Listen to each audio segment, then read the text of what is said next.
জাতীয় সংসদের এলডি হলে জাতীয় ঐক্যমত্য কমিশনের সাথে বৈঠকে বসেছে বিএনপি। সেখানে আছেন সহকর্মী নূপুর মাহমুদ। সরাসরি চলে যাচ্ছে সেখানে।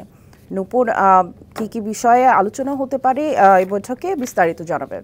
সামিয়া, ধন্যবাদ আপনাকে। আপনি যেমনটি বলছিলেন, আজকে কিন্তু সকাল 10:30টার পরে এলডি রুমে হলেই শুরু হয়েছে বৈঠক। আর বৈঠকে কিন্তু আমরা দেখেছি যে ঐক্যমত্য কমিশনের সাথে বিএনপির স্থায়ী কমিটির সদস্যরা মূলত 5 সদস্যের একটি প্রতিনিধি দল এসেছেন এবং ঐক্যমত্য কমিশনের সাথে বৈঠকে বসেছেন। বৈঠকে বসার পরেই কিন্তু আমরা মূলত জানতে পারছি, ইতিমধ্যে আমরা কিছুটা এখন পর্যন্ত জেনেছি যে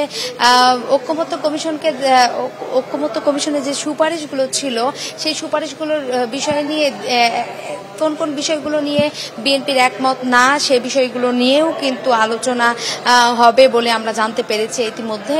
আর সে বিষয়ে আরো কিছু বিষয় ছিল যেগুলো সাথে বিএনপি যে 166টি সুপারিশ ছিল, তার মধ্যে থেকে কোন কোন বিষয়গুলোতে একমত, কোন কোনগুলোতে দ্বিমত, এগুলো নিয়েই কিন্তু আলোচনা হবে।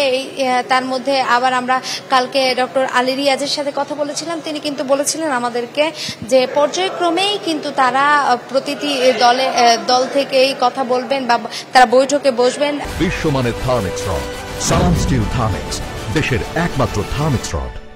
প্রায় এখন পর্যন্ত 38টি দলের মধ্যেই কিন্তু এগুলো নিয়ে আলোচনা চলছে। সেই সাথে আমরা কিন্তু দেখেছি যে আজকে সকাল থেকে আসার পর থেকে যে আলোচনাগুলো হচ্ছিল, তার মধ্যে থেকেও কিন্তু বারবারই উঠে আসছিল সংস্কারের বিষয় নিয়ে। বিএনপি কিন্তু বরাবরই বলে আসছে যে কিছুটা সংস্কার করেই কিন্তু নির্বাচন দেওয়ার জন্য। তো আমরা মূলত এইগুলো বিষয়ে আমরা জানতে পারছি। আর সেই সাথে আমরা এখন পর্যন্ত যেহেতু এখানে আছি, আমরা জানতে পারবো যদি বৈঠকটি শেষ হয়। মূলত এখন বৈঠক চলছে, ভিতরে আছেন এবং আমরা বাইরে থেকেই গণমাধ্যম কর্মীরা অনেকের সাথে কথা বলে জানার চেষ্টা করছি। এমনকি বিএনপির অন্যান্য নেতাদের সাথেও কিন্তু কথা বলে জানার চেষ্টা করছি যে ভিতরে আসলে যারা আজকে প্রতিনিধি দল এসেছেন তাদের কোনো আলাদা কোনো আলোচনা আছেন কিনা। তবে আমরা আরেকটি বিষয় আপনাকে জানিয়ে রাখি যে যেহেতু সামনে এখন আজকে বিএনপির সাথে আলোচনা হয়েছেন, ডক্টর আলী রিয়াজের সাথে আমাদের কথা হয়েছিল এর আগে। তিনি বলেছিলেন যে এর পর্যায়ক্রমে তারা এনসিপি এবং জামাত সহ বিভিন্ন যে দলগুলো আছেন সেগুলোর সাথেও কিন্তু তারা আলোচনা বা বৈঠকে বসবে। তো সামি, এখন পর্যন্ত এখান থেকে আমার কাছে সর্বশেষ ছিল। পরবর্তীতে আপনার সাথে যুক্ত হয়ে বৈঠক শেষ হলে আমরা কিন্তু জানাতে পারবো তাদের বৈঠকের মধ্যে আরো কি কি বিষয়ে আলোচনা হয়েছে।